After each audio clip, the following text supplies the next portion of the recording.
All right, I think we're live. Okay, we're live. We're live. Hey everyone, thank you to those of you who are tuning in to Sesh number 7. And I'm here with my friend Victoria Jacobi, Hi, my friend Liz. aka Count on Vic. I'm gonna read your bio from the poster that we made, the flyer, because I'm really terrible at remembering bios. But giving a new definition to the phrase "ball is life," Victoria Jacobi is a brand consultant primarily focused on athlete communications and strategy within the NBA. She's the physical example of manifesting a career and using social media to build one's professional network. Continuing to break boundaries, Vic spends a lot of her time fostering new talent, devising new product strategies, and most importantly, connecting the dots. So yeah, that's the title of this session. Sounds very good. Shout out to Elisa, because Elisa wrote it. She's like so amazing at writing. She's the goat of writing. But thank you for being here, and thank you for being able to share your experiences with everyone tuning in and just talk about what connecting the dots really means. So we pretty much met, I would say, probably through Elisa and just through social media. Yeah, years ago. It's been a couple of years now, right? Yeah. I've known her for longer. I think it's been since 2015 or so. Mm-hmm. Yeah. And, I always believe in people, especially women in this industry, sticking together and, just putting each other on. And I'm a huge believer in that. Whenever I can, I step in, and some people have stepped in for me, and that's always it gives you a boost, and you always hear about little things that happen in the industry, women being some type of way towards other women, but I think we've come a very long way in that sense. But yeah, we met a couple of years ago. I think we were just at the same events, just doing the same things. Yeah. And it's always nice to see, we don't live here, Yeah. And it's really cool because you were someone that I've looked up to. So, like, to actually now be friends and be able to just, like, text and, throw ideas around and just check in on each other is, like, a really cool feeling because, I don't know, like you said, it's, like, sometimes you meet people in the industry that, aren't the most approachable, and then there's people like you who can not only be professional and like business partners, but also just people who you can hit up and say let's talk about, I don't know, that TV show that we watched the other day or something like that. You know what I mean? Yeah. It can be anything and everything, and I think that's what connecting the dots means for me. Mm-hmm. It's building a network. Obviously, it's a lot of work, but I think it's also a sociable aspect of somebody's personality, right? You have to have that something where you seem approachable and it's easy to talk to people and build relationships up. And everybody has obstacles and we all stumble along the way, but I think I've always been that type of person. I was never very studious, book smart, so to speak, mm-hmm. But I came to this country when I was 13, and I think being an immigrant and immigration, especially when you move to New York City, mm-hmm. You definitely learn a lot, and you're thrown into this big city with so many people, so many cultures, and so many aspects of the whole world in one place. Yeah. So I think I had to learn a lot. I had to adjust. I didn't really speak English when I came here, so that was an adjustment for sure as a 13-year-old going into high school. Yeah, so I think, like these little things teach you a lot because I wasn't very vocal, right? Because I couldn't really express myself. Mm-hmm.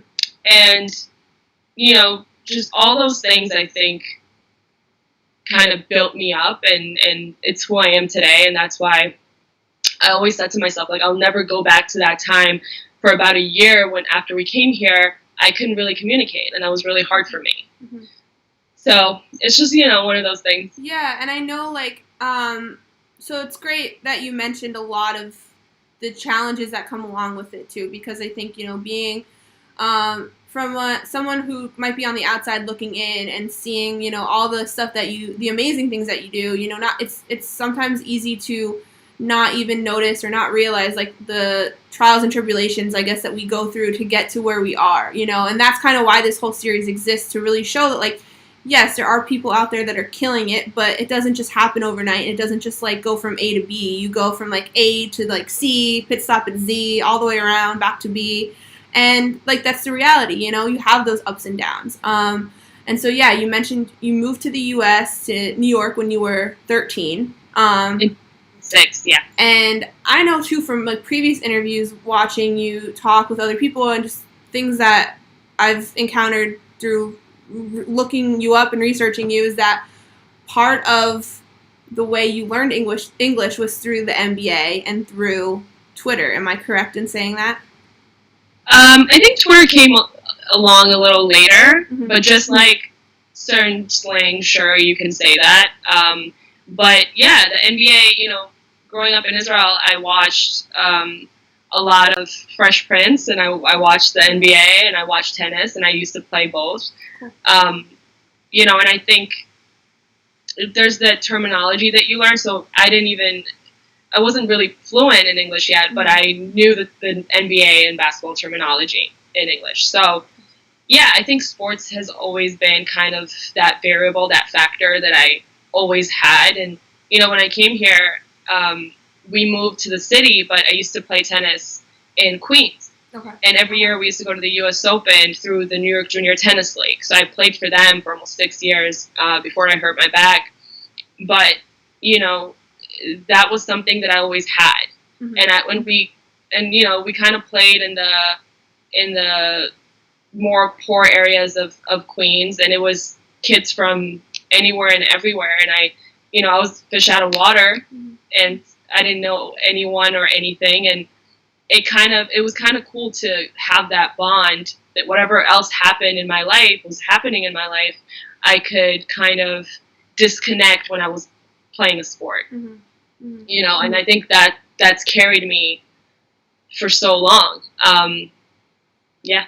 No, I completely agree. I think sports are, you know, very meditative in a way, where when we're playing whatever sport it might be, we're fully present in that moment, or at least we try to be. That's the goal, to be able to just focus on that. I'm sure there's people who are thinking about other things at certain times, but it's really amazing that you did have that outlet, and you had that to always, like, resort back to if needed, because it's challenging. I could not imagine, like, moving here to a whole new city. I'm sure the adjustment in itself of being from in one country to another is hard enough, and just the changes in lifestyle, let alone trying to also learn a new language as you're adjusting to that. I mean, can you think back, like, what that was like as far as your mental health goes? Like, were there days that you felt like you maybe wanted to move back home, or you were excited to be here? Like, how were you feeling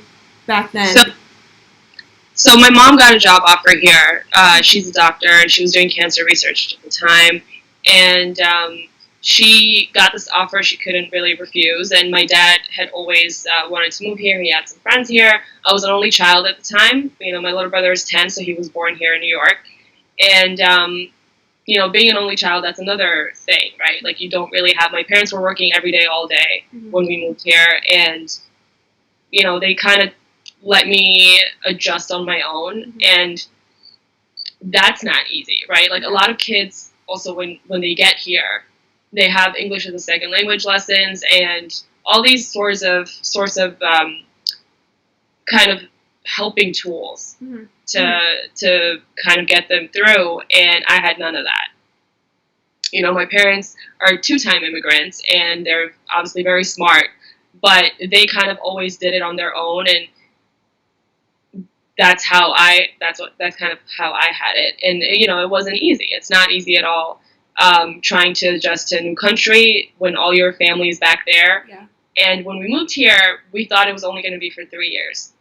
So for the first couple of years, I had situations where I would cry a lot, and I would just listen to the music from back home or talk to my grandparents and just really break down. And that was really hard. And then I'm the type of person, I don't know if you're like this, but I kind of put a smile on my face and I keep it moving. Mm-hmm. And I internalize a lot of things. So, that was an adjustment too, just kind of having nobody to talk to, because I didn't want to make my parents feel like, I'm having trouble because they're trying to adjust as well and they're working hard to, have a better life here.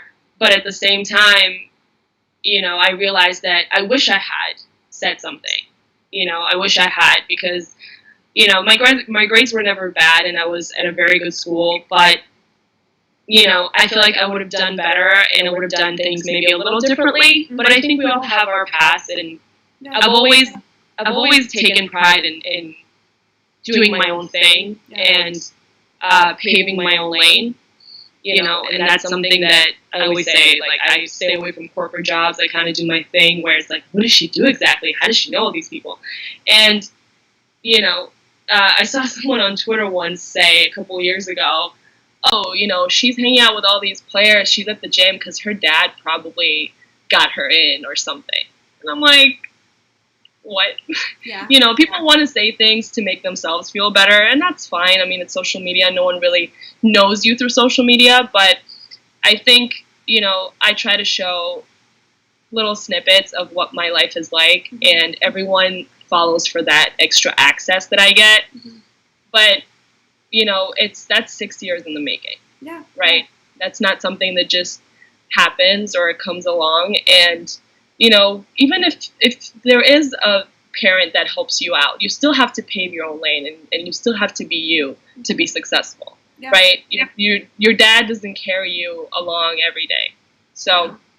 Your dad's not on those business calls with you, or, in those meetings with you talking for you. I have emails from my dad still to this day, because as good as he's become, speaking English, he still needs my help sometimes with business emails. So, I think everybody has their own story, and that's like where that social media aspect comes along, which is why I like doing these talks, where I can kind of tell a little bit about more about myself. Yeah. And it's tricky. I feel like the social media world, especially when a lot of your career and what you do, in your day-to-day life revolves around social media, is tricky, because the idea of, like, setting boundaries, you want to be able to share some of your personal life, but at the same time, it's like, that's also sometimes something you don't want the whole world to know. But then again, with social media, it's like, people think that is your whole life, and it's not. There's a nonprofit that I love called Half the Story, and they talk about the reality of, it's only half of your story is what you see on social media. Yeah. There's a whole other side that people aren't seeing. So, okay, you came here 13, finished school. Did you go to college after high school? Yeah, I went to NYU, but I was doing psychology classes. Okay. Funny enough, psychology. I thought I was going to continue doing that. And, I love talking to people. I love listening to people. And I'm that friend that people call up at 3 a.m. like, oh, this just happened. What do you think I should do? And I love that, But at the same time, there's something about, the way things kind of went down with social media 10 years ago, that, everybody was on Twitter. Everybody was posting. Everybody made fan pages. And me being a Laker fan, that's kind of how it started for me, just live tweeting things. And people would notice how quick I was, or witty, and I had memes and things of that nature. I won tickets a few times through teams that were doing, like that Linsanity game, Lakers, Knicks, 2012, was it? I was like 19, and I went to that because they were like, oh, we're going to post a Jeremy Lin picture, and can you caption this? And the caption was good, and I won. So, it's just things like that. And I think that kind of like revolutionized what social media was, like that period of time. Yeah. And, after school, I said, listen, like, let me see where this can take me, if I can make something out of this. And, I had ideas anywhere from starting a website, and people were like, well, we want to see more. Why don't you do a YouTube channel of you watching the games? And then, I had people DMing me, throwing ideas. And, and here we are now. And, I was lucky enough to have a summer show with Slam last summer with my friend Kaz, and we had so much fun on it, and we had a lot of NBA talent on it. And, that's something that I really like. I love that aspect. I love talking to players. I love when people tell me, oh, like, they know you, so they want to tell you things. Mm-hmm. And that's cool. I love that. But with all of this, there always is that other aspect of you want to make sure that you're not telling too much, or you're not putting guys in bad situations. And, you learn, like, I've made some mistakes sometimes, nothing crazy or major that ruined anything, but, where I was like, damn, maybe I should have said a little less, even about myself. Yeah. And I think we all learn, and the more followers you gain, the crazier it gets. The more private you unfortunately have to become, Yeah. It's the weird reality of, you're more so in the public eye, so you have more people looking at you, and unfortunately some people wanting to catch you slip up, and that's the terrible reality of it. Yeah, and we all do, and I'm sure you are experiencing this too, because, you have a following, and you have people that reach out to you, I'm sure, on DM all the time and ask you questions, and sometimes those questions are very personal, and you don't necessarily know how to answer them. And, in the beginning, when you are in this life of, I have a great network in New York when it comes to nightlife, when it comes to fashion, when it comes to sports, right? And I kind of try to put all of it together where everyone can benefit, right? Whether it's a player who wants to do fashion, whether it's an NBA stylist who needs something done, even if it's like some guys are here and they want to have dinner and they don't know where to go, or they need me to do something like that on that end. Yeah. And then obviously I have the brand stuff that I do, right? So, I think it's all like they all encompass one another. And that's kind of like where my trade is, you could say, and that's what connecting the dots means to me. If I can put somebody in a good position, and I've done so many of these things for free, I think you have to start somewhere, right? Mm-hmm. And you have to kind of have a product or have something that you're bringing to the table. And I never ask for money, and I'm not that money talking person. Like, that's how the business for me started. I think that's how you earn respect and trust and just show authenticity in who you are. You're there for the right reasons, and you can actually talk the talk and walk the walk, and not just say you're about it but not actually being about it. And I think that's a huge difference. And I think sometimes there's things that I can't do, and I've gotten very, very good at telling people, like, hey, like, I don't know if I can do this, but I can try, right? Because there's a lot of people out there that have come to me and said, oh, we can make this happen and this, and it never goes down, right? And I think also in the industry with a lot of brands, that's another issue where, they're understaffed or the research is not there. And there's a lot of disparities that happen that, just as an NBA fan, make me feel some type of way where I'm like, oh, this could have been really, really dope, but it ain't happening, right? Because the people behind it, there's not enough people behind it, or the people behind it are not necessarily knowledgeable on something. And I always feel like you have to learn. You have to learn in every room. 100%. I talk a lot, and I go into rooms and I always feel like, let me just sit here. I feel like everyone here is smarter than I am. Let me listen and see what I can contribute. And a lot of times, you're not the dumbest person there, and a lot of times you are, and you learn, and you're young, and I feel like that's another thing. You just have to be like open to learning, to criticism. 100%. And I think learning too. I didn't realize you were a psych major, but I think it makes so much sense. Like, you understand people, you like people, and as a psych major, oftentimes people think, oh, you're going to be a therapist or you're going to be a psychologist, psychiatrist, and that's not always the case. Sometimes psychology majors end up being physical therapists. They end up being lawyers. There's so many different routes you can take with this degree because it's all really about working with people and understanding people. And that's really what you're doing, is you understand people and you want the best for people and you're trying to make that happen in the ways that you can. And I think it's really, really, really cool and amazing just like how you were able to really create your own lane, but also do it 100% authentically to who you are. You love the NBA. That was something that just was like always a soft spot in your heart growing up, and it means so much to you, basketball in general. And something that kind of started out more as like for fun and just like as an outlet really evolved into a full-time career for you. That's the dream. I think that's the dream for a lot of people. So many great people, you included. I've made so many amazing friends through social media, through NBA Twitter. Shout out to Twitter Sports. They do a great job, and they always, involve me with what they have going on.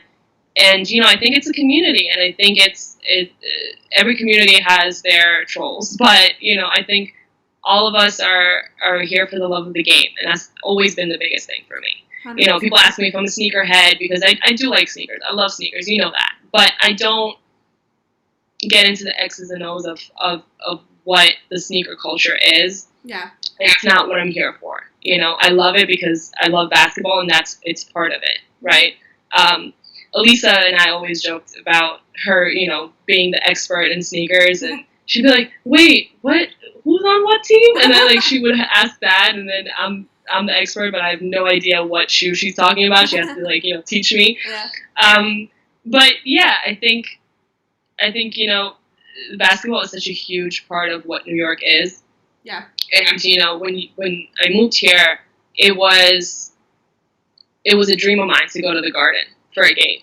Mm-hmm. And now I get to, I'm at every other Nets game. I go to a lot of Knicks games. I travel to arenas, and just that game day aspect is so important to me, to my mental health, because, I don't know if you've experienced this, and I hope that you do, but being in an arena 3 hours before the game, yes, when there's nobody there, and it's super quiet, mm-hmm, and you just walk in, and there's one guy shooting around, doing drills or whatever, and you're just like, this is home.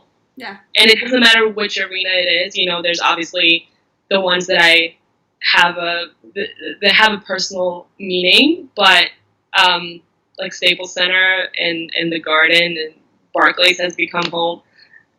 But yeah, I think there's something very special about it, and I don't think I'll ever, as tiring as it is going to a game and working a game, because you're there for 6 hours, mm-hmm, right? You're there a couple hours before the game, an hour after the game. And, yeah, I think that'll always be part of my life. I just hope we can go back soon. I don't know how soon, but yeah, but it'll take a while. Yeah, no, I hear you. And I totally relate to that experience. I even just thinking back to high school when I used to play, and college, and, getting to the game for the shoot around before and warm ups and having no one there, and it was very much the calm before the storm of this is the time to get my mental in the state it needs to be to go out there and play later, and then you come out and you're in your warm up gear and you're ready to start the game, and you're doing your layup rotations and whatever the hell else we're doing that day, and the fans are there and it's crowded and you're hearing people cheer and the music's playing, and it's just it goes from night and day, but it's the coolest feeling. It really is the coolest feeling to just experience. It really is. It's comforting. It's very comforting. It does feel like home. So it gives you some sense of peace for sure. 100%. Something else I really wanted to ask too was just along the lines of, what your day-to-day looks like, because I know you're doing a lot. You're doing so many different things. So what would it, maybe not even a day, maybe a week, what a typical week would look like for you? So pre-COVID, let's do pre-COVID? Yeah, that's fine. Okay, so pre-COVID, usually, in 1 week, I do 2 or 3 games, home games, right, in New York, if I'm in New York. I do travel a lot, but we'll get to that later. And, game days, usually I would be working from home earlier in the day unless I have a meeting, unless I have to do something. Because, like, when players are in town in New York, a lot of them want to take advantage, right? Because usually when they're on the road, they travel, there's not much to do other than go to dinner and the usual stuff, right? When they're in New York, there's guys that want to go to Bleacher Report. So I'll hit up a friend that's there and, hey, let's bring this guy in or see what we can do. Or Slam. So just having that network of, you can hit anybody up and they'll accommodate. And all of those companies have been great with that. And it doesn't happen too much, but it does. And then a lot of guys want to talk about more opportunities and what more they can do. A lot of guys just want to go shopping. And think, like, where can we go? Yeah. Especially the bigger guys, like, when AG's in town or Miles Turner is in town and, they need special sizing, I have people for that. Mm-hmm. So I will provide that. Or I'll go shopping with them. Yeah, a lot of that stuff, too, isn't very much, like, common knowledge, So, like, it is having that information is a valuable asset in what you do. I've had a guy tell me I'm a triple XL, and where do you think we should go? Size 17 shoe. Gucci stops at size 16. Yeah. So I have a guy that can have them make a shoe just for him. Mm-hmm. So, it's different things like that. A lot of brands also will have, like, special releases. Mm-hmm. So with Dior, for example, we did one, and they had a special release with Daniel Arsham. Mm-hmm. Who obviously is an amazing artist and has done a lot inspired by the NBA and basketball in general. And he has these really cool kind of basketballs that look like it's construction, but it's not. It's like this weird, and they're really, really, really, really cool to look at. And Dior came out with a line just with him. And he inspired the Dior show in September, I believe. Mm-hmm. So, he had a private thing at a studio. He doesn't open a studio in Brooklyn to many people. It's very known. So I brought a few guys in. When Kelly Oubre was here, we went to the store. He got, like, a first look of it. And, I just tried to see who's in town, see what they would like to do. A lot of guys will jump on it. A lot of guys will say, let's talk about it and see, I have a lot going on in New York, but let's see what we can do for my next trip. Mm-hmm. So, it's a lot of meetings and planning around who's here that week. Yeah, and that's tough because you also have to probably look at the schedules and who's playing who, and just really be on top of it, which is not easy. Yeah. Not easy. Yeah, it's not easy, and a lot of these guys, I'm the type of girl that I don't drink much. Like, I try to stay, on the 2 drink per night vibe or just wine. I'm a big fan of wine. But, so, like, I can go late. I can go all night sometimes. And, working, like you said, I love working with people. Working with NBA guys, it's a lot of personalities. It's a lot of egos. It's a lot of younger guys, who don't really know how to move or move a certain way and they don't really know better. Mm-hmm. Or, there's a little bit of everything. So for me, the biggest thing, like, a lot of times, it's either somebody who works with the player or their family member will reach out to me and say something like, hey, like, can we talk to you? Can we see what we can do? And I always say I need to meet the player. Right, whether we're just hanging out, we're grabbing coffee, we're going shop, whatever it might be. I will set it up myself many times, or I will join them with what they have going on. I just love knowing their personalities, what they're into, and curating to that. Because a lot of times what happens, these big agencies don't have the time to do that. Yep. And, there's a lot that gets lost, and then there's frustration on the player end, and that's why LeBron is doing it right, because it's his friends who have built this empire with him, and they know him better than anyone, and I think that's what they do really well. And I've been lucky to talk to have conversations with Rich Paul a few times, and just, like, listening to how he moves about doing things, it's so different than the bigger corporations. And, you know, it's more personal. And I think that's how I go about my day. Like, as more personal, the more personal I can get, the better. Yeah. No. I love that, because I think, too, like, that brings in the humanistic, just, like, nature of things, you know? Like, at the end of the day, we're all human beings, and we all, no matter how busy our schedules are, or what our jobs are, or what we do, and how much money we have, whatever the hell, we're still human, you know? We all have, like, feelings, thoughts, emotions, and I think you being able to meet people where they're at is probably the thing that drives the authenticity behind everything you do, because it's not just about, oh, this player has, you know, X amount of minutes a game or X amount of points per game or whatever it is. It's, I see you as a human being, and knowing that outside of the game you have your own interests and values and beliefs, you know, and it's not just, oh, you're, you know, like a figure in the NBA and we're going to keep it just in that little box. Because we're more than, you know, what we do, and I think that's really telling about who you are. Like, imagine all the people out there who do something and go to a job every day, and it's not their end game, right? So you need something outside of that to kind of keep you going. And I think we're lucky because, you know, in a sense, we are kind of sort of there. Like, we do what we're passionate about, and, you know, like you said, working with these guys, a lot of them have so much more going on outside of the game, but it can also accentuate what they already have going on with the NBA. And I think that's the most important thing, and the league has gotten much better with helping the guys do that and capitalize on it, and, you know, build something that's bigger than just, like, imagine if Allen Iverson had that back then. Yeah. He could have had his own line. He could have... His rap album maybe would have been successful. We will never know. So much more, you know? And, I just think that's the biggest thing with the league, you know, and I love the NBA in that sense, because with the NFL, for example, there's so many guys on a team and so many personalities. I feel like with the NBA, it's more of a tight family. Yeah.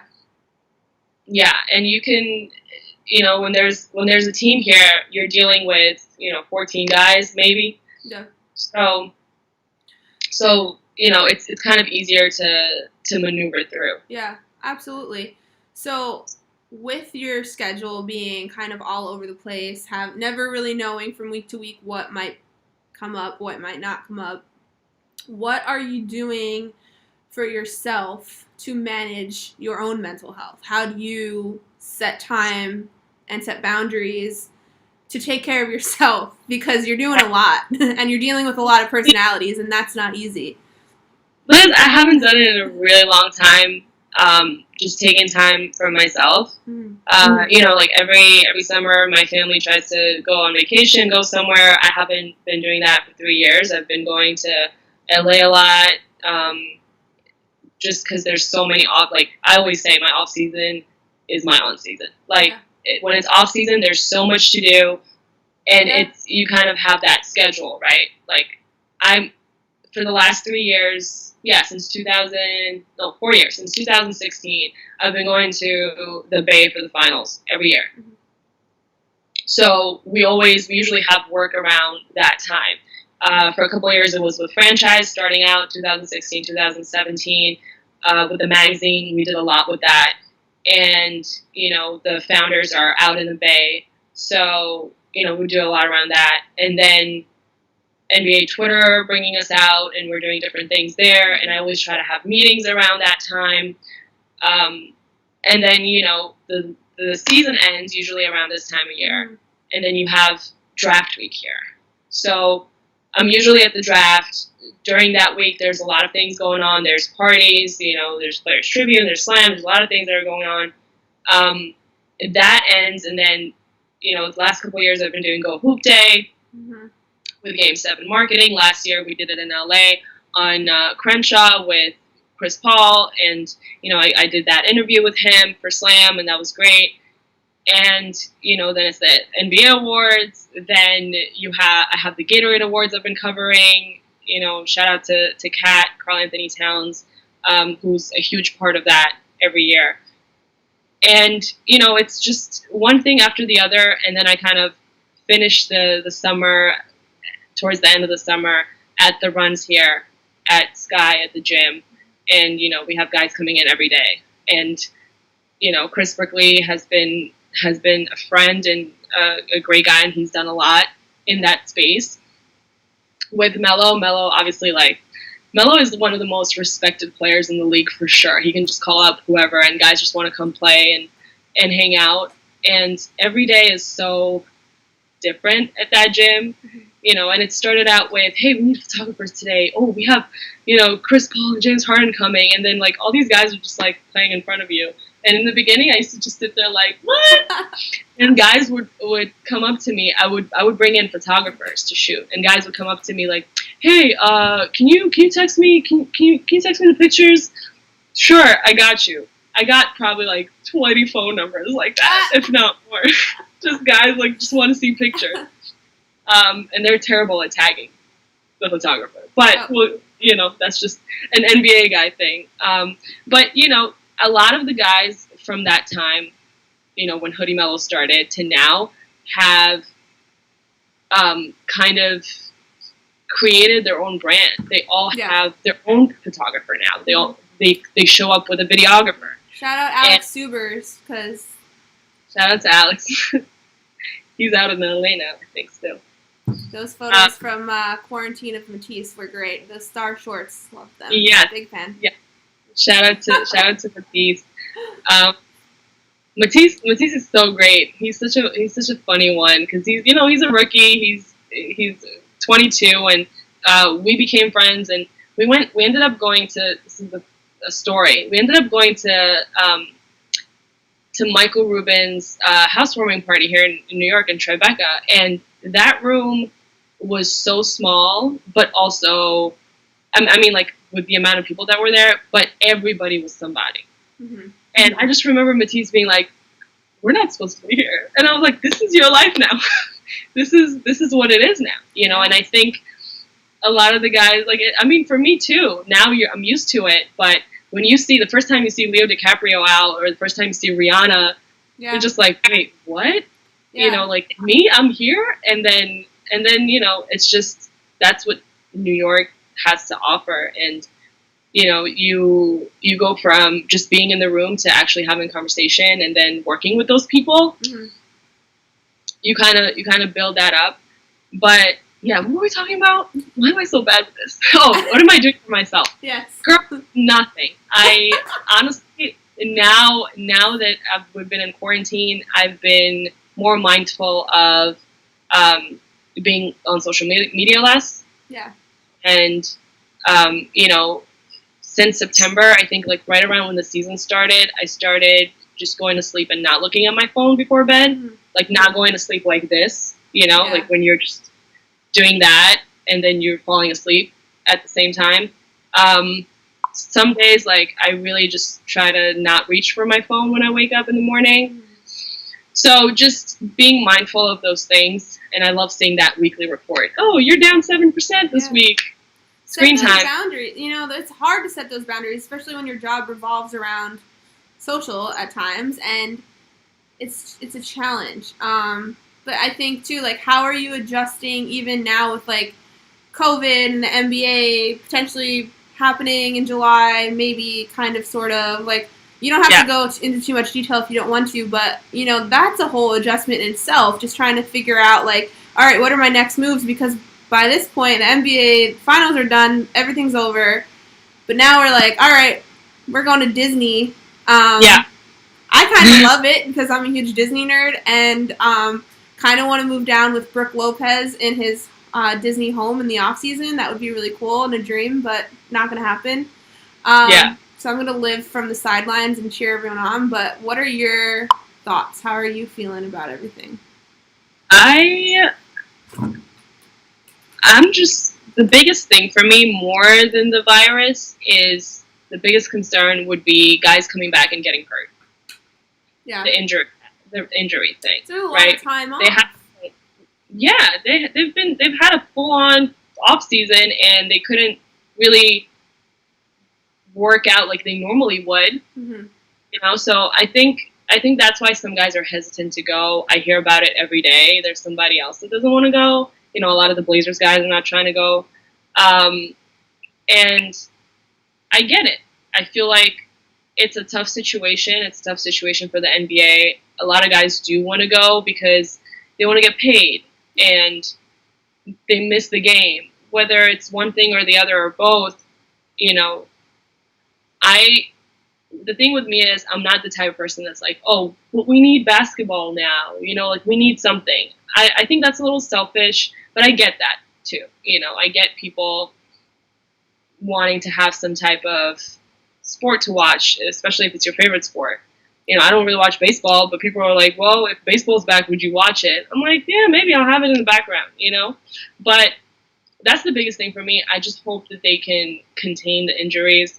Yeah. I hope that there's not, a one player or coach that gets sick and then they have to shut the whole thing down, or people start calling for them to shut it down. I feel like it has the potential to get messy, and I hope it doesn't. Yeah. It seems like they're going through all the precautions, and it's just that the numbers also have been rising out there, and that's a little scary. I'm sure you've seen that. Yeah, I saw too, like Clemson football. They went back for preseason, and they just had a huge number of cases. Like 21 people on their team tested positive. I think it was Clemson. But damn, it's scary. It's scary, and it's like almost like, is it worth putting people's health at risk? And also kind of to expect these guys to come back and play it like the quality they would if they were in the finals. You know what I mean? Like you're going from not playing, probably being a little rusty, which is only normal, to coming back and you're supposed to compete at that level as if you just played a whole season. And on top of it, risk getting injured, potentially injured, an injury that can affect the rest of your career, There's a lot of variables for sure. Yeah, and I think that's why some of the guys have been talking to the NBPA. The Players Association has been great with just listening and kind of going with the players with what they want to do and how they want to do things. Donovan Mitchell, Kuz, and those guys are talking to them about some type of insurance. Because, imagine you go back and your team isn't great. Like, the Suns, for example, like they know they're not making it far. They're probably going to be out in the first round. But then at the same time, if you go and you play a couple of games, you get injured in game 2 coming back. And then you can't play another year possibly? Yeah. God forbid. And I think that's why a lot of guys, like KD, Kyrie, they just want to wait, because we've seen what coming back a little too early can do to you. You can get injured, and then there goes a whole other year. Yeah. And the athlete span in the NBA is not super, super long.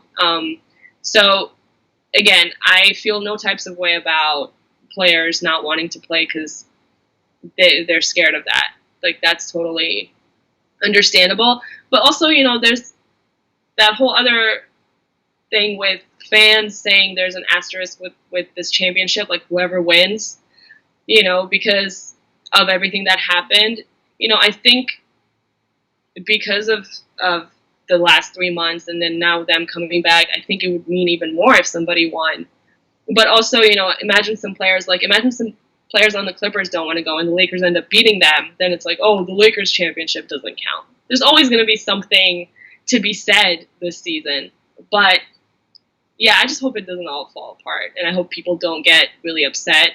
And I think Kyrie has a few really good points, and people were calling him a clown and all these things because people a lot of times don't really listen, and you weren't on that call and you didn't hear what he was saying, and you don't know him. So at the end of the day, when it comes to Kai, I feel like he's misunderstood a lot, and people put a lot of weight on what these guys are going to say, and when they do say something, they want to go at a few words they said in one sentence, and they run with that. And it's always been that way, and I think that's why guys like Kyrie stay away from media and they don't like it, right? But, you know, he's the VP at the NBPA at the end of the day. So, yeah. And a lot of, like, also, ever since the Kyrie thing happened, I think more and more reports have been coming out about more players feeling the same way he has been feeling. So, no, for sure. And also, too, like, you know, one of the questions I want to ask you, I guess this kind of ties in because you bring up Kyrie, and I know in the past, like, people have kind of made some statements about his mental health and whatnot, but what are your thoughts on the mental health initiative within the NBA? Like, do you think there could be more that should be done? Do you think it's a good start for now? Like, I think it's great, especially, like, in terms of maybe destigmatizing mental health. Overall, and just giving these players some support they might need, because I could not imagine being a professional athlete and not having some type of mental health support. That in itself, that lifestyle in itself is something I would need to be in therapy for, just to make sure that I'm on the straight and narrow, because there's a lot of things that could distract you from the end goal. But yeah, what are you thinking on this? I personally have read every time a player, you know, wanted to speak up in the last couple of years. I really loved what Kevin Love said. Mm-hmm. You know, a lot of other guys have spoken up, and I think it's huge, right? It's kind of like a revolution within the league that, you know, athletes are not supposed to be this stone cold entity that, you know, can go against anything. You know, they're not superheroes, but even superheroes have, you know, their own problems and their own obstacles. And I think it's great. I do know about more teams implementing a crew of people, or they bring in one person to do some type of work. I know the Jazz have been doing it, and I know the Spurs have been doing it, and guys have, like, one of the reasons I did, it was important for me to do something with Aaron Gordon, with AG, because AG meditates every day. He has a meditation room. He has a mental health coach that's been with him since he was 13.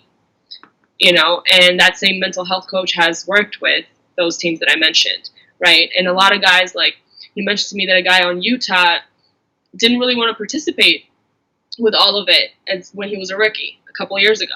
And then he slowly came up to him and started asking questions, you know, and the mental health coach kind of stepped back in the beginning, let him do his thing, you know, and let the player come to him. Mm-hmm. And, you know, I think as long as it's available and as long as teams are open to it, the guys will use it as they see fit, you know. And I think the more people we have, like you, who talk about this every day, and, you know, I think you built something that's so different in your own way as well, that I look at that I've never seen before. Mm-hmm. You know, there's a lot of people that love sneakers and are very good at promoting that lifestyle. But I think you're doing it in a way that I personally have never seen before. And, you know, you're smart. Like, that's good. So, you know, I think the more people like this that we have that are doing things like this, the better. And, you know, a lot of the guys get so much heat from fans. Mm-hmm. You know, like we've seen with Russell Westbrook, for example. Like, Russ gets called crazy and mental because, you know, he talks back to a fan. What they don't realize is that fans, you know, me being a fan too, like, sometimes you get rowdy. Sometimes these fans say terrible things to them, and the entitlement that comes with, you know, I'm a fan and you're a player and you're a millionaire and you owe us this. Yeah. You owe us, you know, being strong and playing through injuries and this and that. And they love throwing the Mamba mentality at it. And Kobe is my favorite player, and I have the Mamba mentality book, and it's a book that I've had since the, you know, first edition, mm-hmm. but I only recently really started reading because I didn't have time to read it through before. And, you know, it's not that. It's not playing through anything. It's just having the mental capacity to get better. Yeah. Be the best at what you do. Yeah. It doesn't mean having 3 broken fingers and still shooting 45% from three. Like, that's not what that means. Yeah. You know? And no one to sit out, you know, if you need to, no one to rest. And part of growth means being able to be in check with your emotions and have that emotional vocabulary and the emotional intelligence to be able to just like learn that, yeah, like I'm human being, and at times someone's going to say something is going to piss me off and trigger me for whatever reason, because you don't know what these guys other outside of their career as a NBA player, you don't know what their life is like. You know, they could have had trauma in their past, and someone could say something that could flip that switch. And a lot of them do. Yeah. A lot of them have gone through a lot, you know, and a lot of them, you know, shit happens. 100%. A lot of them lose parents. You know, Isaiah Thomas's sister passed. I personally haven't been the same person since Kobe passed. Yeah. You know what I mean? I haven't had a day where I don't think about him. Like, my Instagram Explorer page is just Kobe and Gigi pictures. Mostly that's what it is. And I get sad every time, and I'm not over it, and I don't think I'll ever be over it. And a lot of people deal with this, with loss. I didn't really know how to deal with loss before, and I think this is the first time where I'm really, you know, having to go through it day by day. Yeah. And that wasn't, and he wasn't my family. He was just someone that I got a chance to talk to a few times, and he was always great.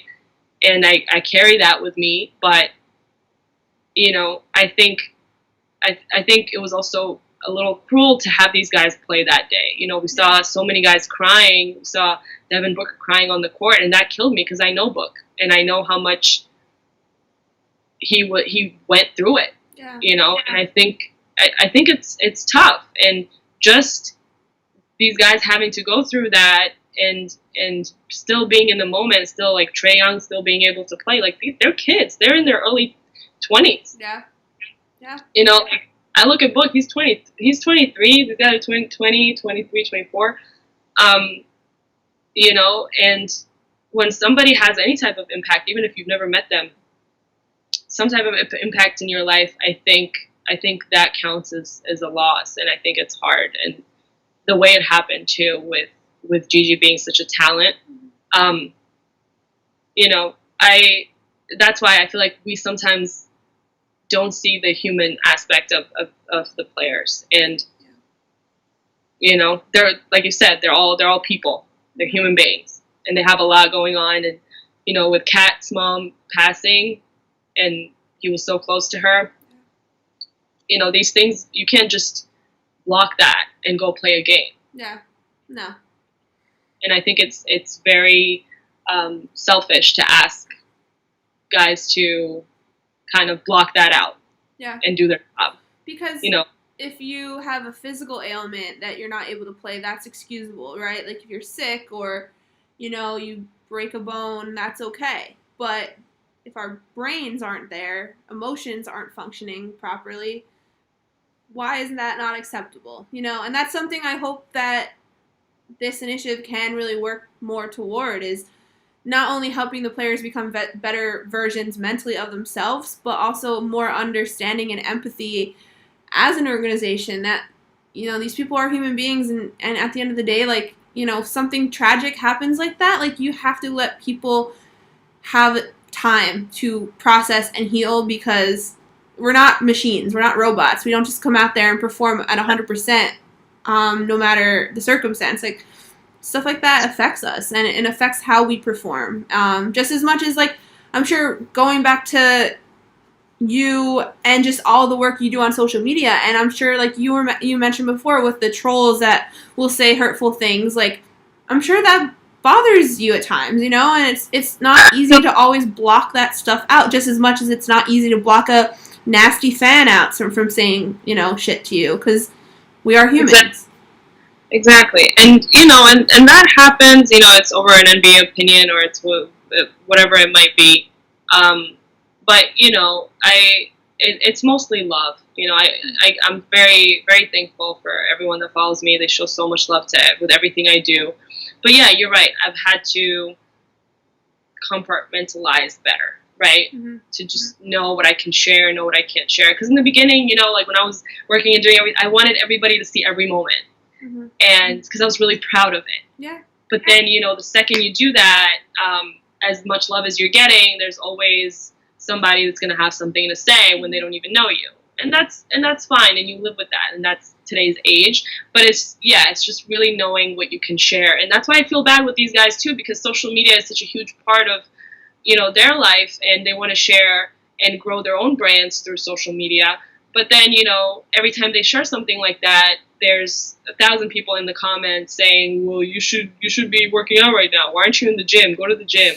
Yeah. Like, you don't know their life. You don't know their schedules. You don't know how early these guys wake up. Oh, Kobe wouldn't have done that. MJ wouldn't have done that. How do you know?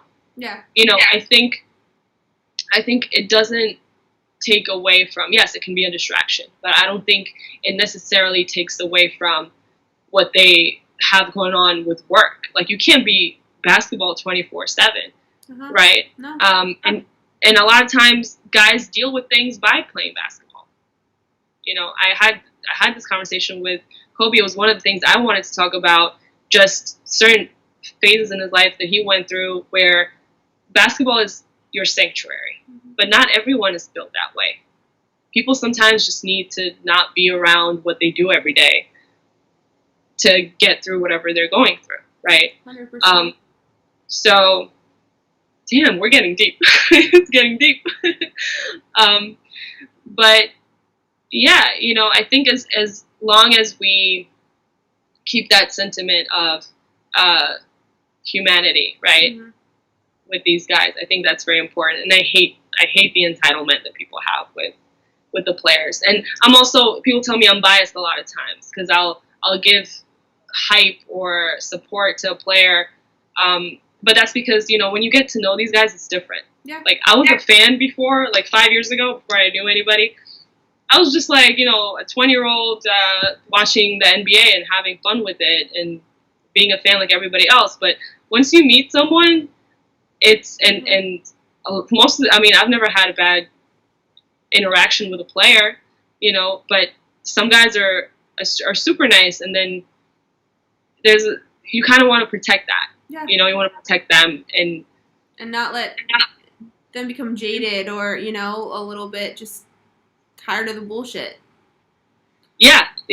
But, you know, like, also seeing things on social media, like, I want to say something back sometimes, but then that's a little too much, you know? Like, that means I know too much, and sometimes you can't always say what you know about someone, because I had a lot to say about the Kyrie thing, but, you know, because just the type of person he is, and maybe if I hadn't ever met him or spoken to him, maybe I would have felt a different type of way, right? It's just got to be open to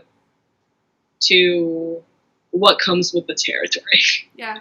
I guess. 100%. So we have some questions in the comments. I'm going to add them to the screen, but the first one is Colin, my boyfriend. He said he would love to hear some BTS of game day. Do you have any unique stories with any players that you can share or want to share? BTS days, moments. There's a lot that goes on. Like, before the game, you know, just the way guys interact. A lot of guys love to dance. They do everybody has their own routine. I personally love getting the guys walking in, you know, when they kind of, you know, do their thing. Like, James Harden will always have his music on, and you know, there's just like different things that happen. One of my favorite, sometimes my favorite moment will be at the end of the game.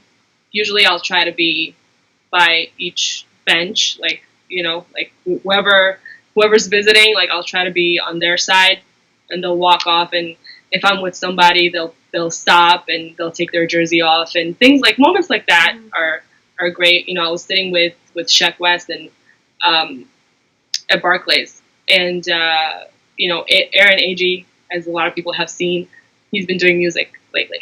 So, you know, just kind of wanted them to meet really quickly, and AG just takes his jersey off, and AG's huge, so it's kind of like, you know, it's like this big thing, this big dress, long dress, that Sheck is holding up, and he's like, you know, and it just makes everyone so happy. I feel like artists are artists and they're famous in their own way, and then when they see an athlete, it's just like that's their guy, that's their somebody that they look up to, and vice versa, right? So that's always fun to see. I had a moment. I have some moments I can't talk about. It's always weird when, like, if I'm working with someone, like a coach or trainer or somebody like that, they'll give me access to the locker room, and that's always a little awkward for me because, like, I know the guys, so, like, I don't want to go in there when they only have a towel on and they're talking to media. And there's always women in there, and I'm like, good for you, but I'm just gonna stay over here. Like, I don't, it's not like it doesn't feel weird in that sense, but it's definitely like, okay, I'm gonna give them their own personal space.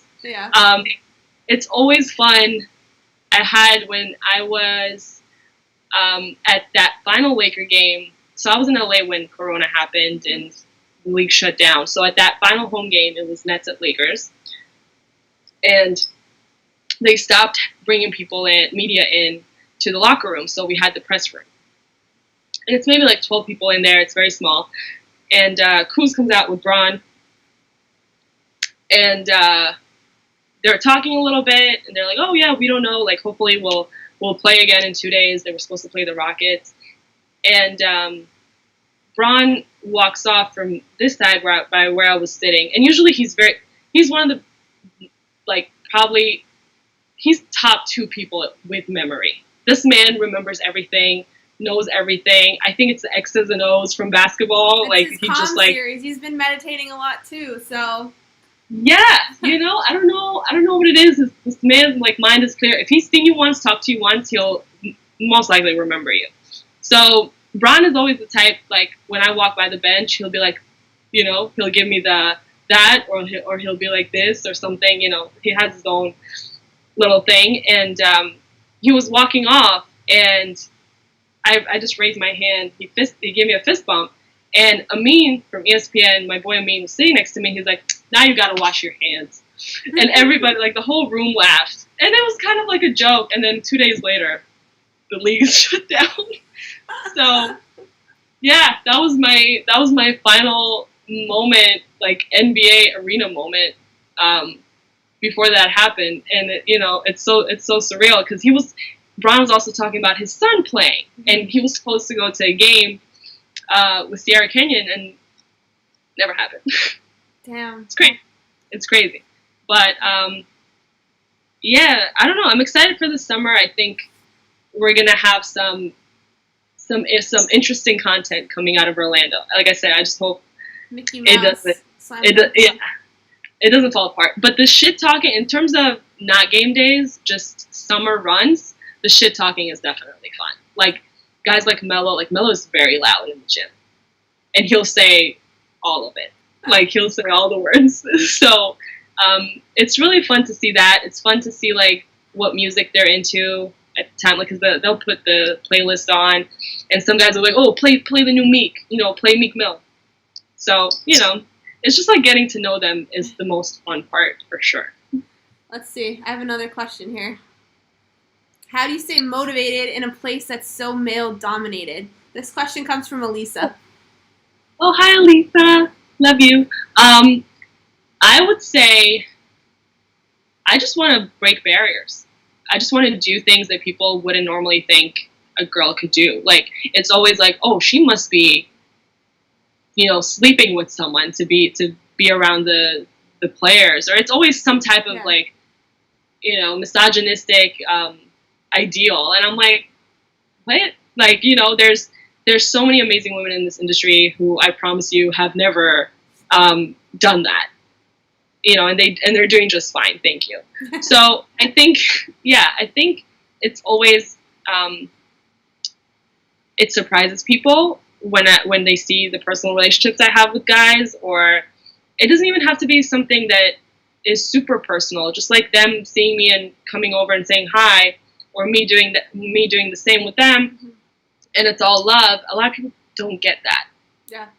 And I think one of the reasons I haven't really worked for a team or even tried to was because there's very strict rules with that. right? You can't be seen or talking to the players. You can't, like, guys will come over, say hi, and you're the social media manager or something like that, and you can't really have a there's always eyes on you.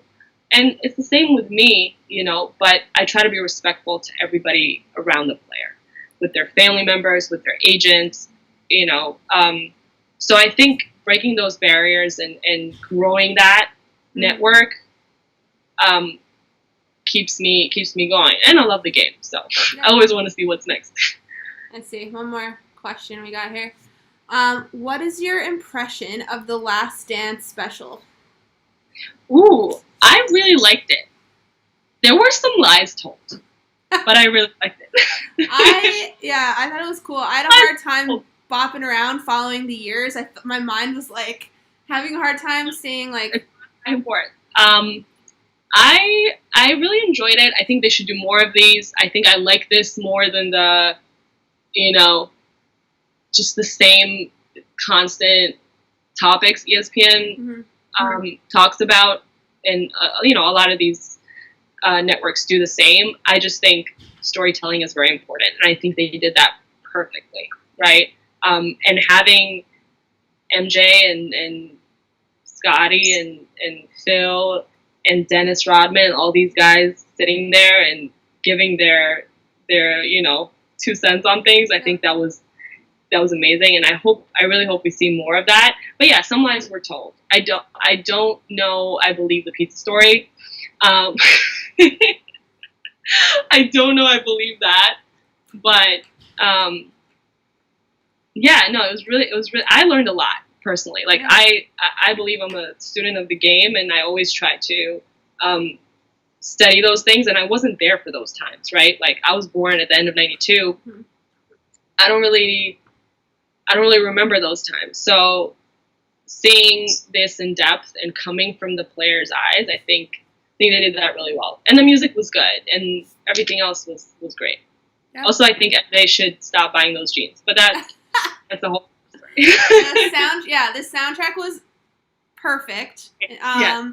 And also, I really hope that they do something with AI on the lines of that, because the Netflix documentary or whatever's on Netflix right now just isn't enough for me. We need more. Good. It was good, though. I definitely learned a lot about him, too. And he's a guy, my really good friends work with Reebok, and they did this event last year. I got my Slam Iverson shirt. I had it on. Yeah. And he was like, "Oh, that's a handsome young man, wearing over there." And, I had a marker, and I just, did this. And I don't really have, I don't ask guys to autograph anything for me, ever. The only one was Kobe, and then I saw Al, and I was like, I need Iverson to sign something. And he literally just grabs my shirt, and he just autographs it, and he goes and he adds 2K16, because that was the year he got in the Hall of Fame. And I was like, okay then, never wearing this shirt again. Yeah.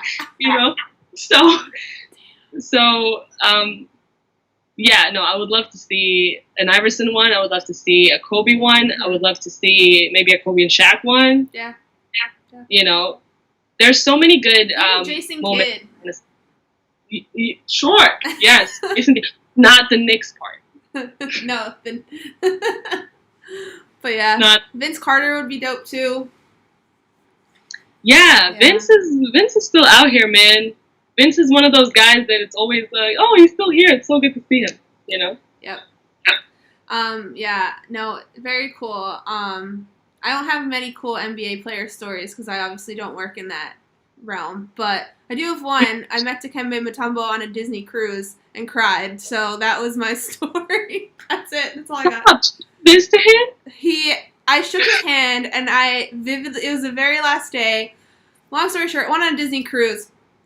The first day we were eating, and I look over, I was with my parents, I'm an only child, so I'm forced to make friends wherever we would go on vacation. I look over and I'm like, Mom, that's Dikembe Mutombo. Like, I shit you not, his knees, like, the table was here, his knees were, like, over the height of the table. And my mom's like, nah, I don't think it's him. And I was like, it's him. So, lo and behold, there's a basketball court on the ship. So I'm up there all day, like, thinking, yeah, he's going to come up here and play basketball. And I'm, like, meeting friends, like, hanging out with, like, other people that were my age. And my parents were, like, off doing their thing. And every time I was never with my parents, they would run into him. So finally, my mom was like, are you Dikembe Mutombo? And he was like, yes. But, like, he's like, I don't want too many people, like, figuring out, like as if no one's going to figure out too. So she's like, oh, my God, my daughter's here. We're from PA. This is, like, shortly after he was with the Sixers. And maybe, I think it was, like, right after he left the Sixers. And she was like, would you sign this for her? So he signed it for her. And then, like, the rest of the trip, they would go places and they would run into him. So they were, like, on a first-name basis. And I was never with my parents. So then finally, the very last day of the cruise, my mom's like, let's go to the photo gallery and see if there's anything that you want. Like, photos that we should buy or whatever. I was like, okay, cool. So I went up there and I turn around and he's standing there. My mom's like, oh, hey, Dikembe. And, like, BFFs. It was bizarre. And he's like, hey. And, like, it was like, this is your daughter? And she's like, yeah. So he just put his hand out, like, to shake my hand. And I remember his hand being so big.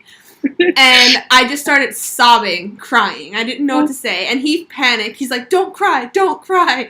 And I was like, no attention, no attention. Yeah, I was like, I'm so sorry. And I ran away. That was it. So, that's all. Yeah, 12-year-old me just crying over Dikembe Mutombo. But that's all I have. So, but it's after. It's like 8:15. Is that your team? Has that always been your team, the Sixers? Yeah. Always. I mean, I was like, when the Nets were in Jersey for a bit, I was with like Kenyon Martin, Jason Kidd, Richard Jefferson, that era. I was a big Nets fan. But yeah, mostly for a while. Sixers. Yeah. Yeah. Oh wow. Okay, so do you ever go to Philly have you ever been for a game? When I was younger, I'd go down there all the time. Now that I'm older, no. I went to see the Sixers play the Nets not too long ago, but that's pretty much it. But no, this season, next season, hopefully I'll get out there more to. When we can go back, we can coordinate. And I have people. You know, this is also a funny thing that happens at arenas. People see me, they find me, they DM me they take a picture of me like on the court or something, and they'll DM it to me and they'll be like, we see you. And, you know, a lot of times if it's someone that I have met before, or sometimes somebody I've never met before, you know, there's this amazing girl on Twitter, huge Sixers fan. She's super cute, and she was like, Vic, I want to meet you, you know, and I brought her down and got her a picture on the court, and she's amazing, you know, like, and we're cool, but I had never met her before. That's cool. So, you know, we'll have to coordinate, and the greatest thing about going to Sixers games, I think, is everybody that works for that team is amazing. Mm-hmm. Everyone I've met it's like going to a home game here. You know, mm-hmm. I love it, and they really definitely have a good culture around that team. So yeah, and I was there when Ben made his first three. I was like, yay, Mentl.Sesh, yes. So how far do you see them going? This now coming up. I don't know. No. It's so funny because we did a like an episode with who was it with? It was for Slam, right? It was with Slam, and it was just NBA predictions, and I predicted Sixers Lakers finals. That would be I would be here for it, but I have a feeling the Bucks are gonna do pretty well. So. Yeah, I mean, the Sixers didn't perform as well as I thought they would this season, to be completely honest with you. But we'll see. It should be interesting. I think it's a solid team. They've had like injuries here and there, and you know, yeah. I want to see what Joel looks like, if Joel is in shape. You know, I'm scared. Like with the bigger guys, you know, mm-hmm. It's always scary with injuries and things like that. Because I saw Jokic lost like 50 pounds. Oh my God! Yeah. Insane. Yeah. Insane. So many guys have lost weight. So, you know, it's also, that's another thing, like, as you get older as an athlete, like, you just have to lose some weight, because then it's less pressure on your knees, mm-hmm. and knees I know that's what was going on with Kobe and D Wade. So just to keep them going, but yeah. 100%. Yeah. All right. Well, it's time to sign off. I have a burrito waiting for me downstairs, so I'm gonna go eat it. Talk for 3 hours, but yes. But do you want to let anyone tuning in, or well, this will be up there permanently on YouTube, so do you want to let people know where they can find you or get in contact with you if needed? What your Instagram, Twitter, whatever that is. Yeah. Both are the same, at Count on Vic on everything. I also have my email in my bio on Instagram, so I have people emailing me or DMing me all the time. I am sometimes late with that, but I usually get back to everybody, or I try to, if the request makes sense. I've had people reach out to me for a contact or just for some advice or just to talk, and I try to be good with that. So anything like that, and I have a new project that I can't talk much about yet, but moving into the digital space, and I'm sure that'll be interesting. But yeah, I'm kind of doing the behind the scenes stuff for that, and I like I told you, I love doing the on air stuff, but I do a lot more of the behind the scenes stuff, which is what will be happening for the next year, because there's no events for us, baby girl. No events, and no games, no arenas. A lot of people are asking me if I'm going to Orlando. Like, there's people hitting me up. Are you going? Are you going to go? I'm like, no. But even if I do go, I'm not telling anyone. Yeah. Nobody will know. Well, if you go, let me know. I have some basketball Mickey ears that you can take with you. Oh my God. They said no agents and none of that. But I feel like some people will pop up in that bubble. And it'll be definitely interesting to see. But yeah, I'm not going there to sit there for 3 months. It's not going to happen. Stay safe. That's all I can say. All right. Well, we're signing off. But if anyone needs anything, you know where to reach Vic. And also in the description of this video, there are her ats as well. So thank you so much, Vic, for being on. Peace out, everyone.